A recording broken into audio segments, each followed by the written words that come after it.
स्वागत है दोस्तों आपका हमारे इस यूट्यूब चैनल में। तो आज आपको इलेक्ट्रोस्टैटिक्स 3 मिनट के अंदर अंदर पूरे के पूरे कॉन्सेप्ट वाइज हर एक चीज़ डिटेल से समझाता हूँ। पहले आ जाता है अपने फोर्स का फॉर्मूला याद रखना, के Q1 Q2 by are square. Q1 Q2 क्या है? दो ऑब्जेक्ट के बीच का चार्ज है, इसका चार्ज Q1 इसका चार्ज Q2, और आर क्या है? इन दोनों के बीच का डिस्टेंस, उसका स्क्वायर। फिर आ जाता है अपने के की वैल्यू क्या होती है? 9 इंटू 10⁻⁹ और इसको अगर अपन वैसे कांस्टेंट फॉर्म में लिखे तो वो आती है 1/4πε0। और इसको आप कैलकुलेटर में डाल के इस वैल्यू को सोल्व करोगे तो आपके पास सिंप्लीफाइड वैल्यू आ जाएगी 9 इंटू 10⁻⁹।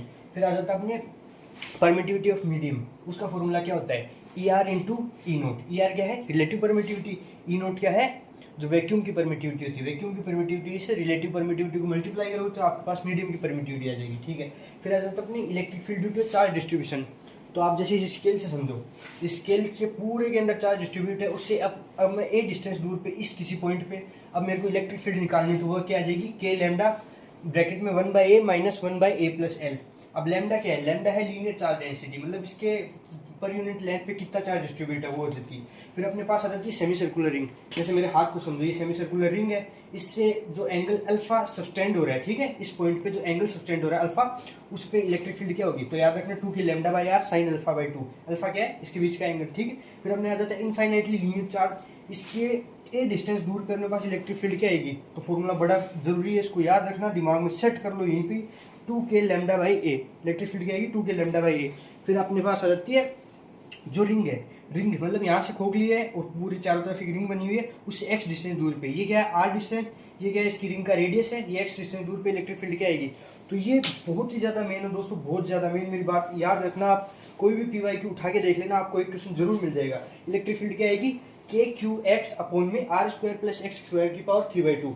फिर आ जाओ अपने पास डाइपोल मोमेंट। डाइपोल मोमेंट का फॉर्मूला क्या होता है? Q into 2L। क्यू क्या है? चार्ज है, और 2L उसके बीच की डिस्टेंस है। और डाइपोल मोमेंट हमेशा है ना किसी डाइपोल का निकलता है। डाइपोल कैसे बनेगा? एक नेगेटिव चार्ज होना चाहिए, एक पॉजिटिव चार्ज होना चाहिए, दोनों का मैग्नीट्यूड सेम होना चाहिए, उनके बीच का डिस्टेंस बहुत ही छोटा होना चाहिए। तो ठीक है, एक्सिस पे डाइपोल मोमेंट क्या मतलब इलेक्ट्रिक फील्ड क्या आएगी डाइपोल की वजह से? वो आएगी 2kp/x³। अब आपको डाइपोल की डायरेक्शन भी बता देता हूँ, माइनस से पॉजिटिव चार्ज, नेगेटिव से पॉजिटिव चार्ज की डायरेक्शन होगी डाइपोल मोमेंट की। एक्स डिस्टेंस दूर पे क्या आएगी? एक्सिस पे 2kp/x³। फिर अपने पास आ जाती है इक्वेटोरियल एक्सिस पे, मतलब ये जो डाइपोल है उसके इक्वेटोर पे।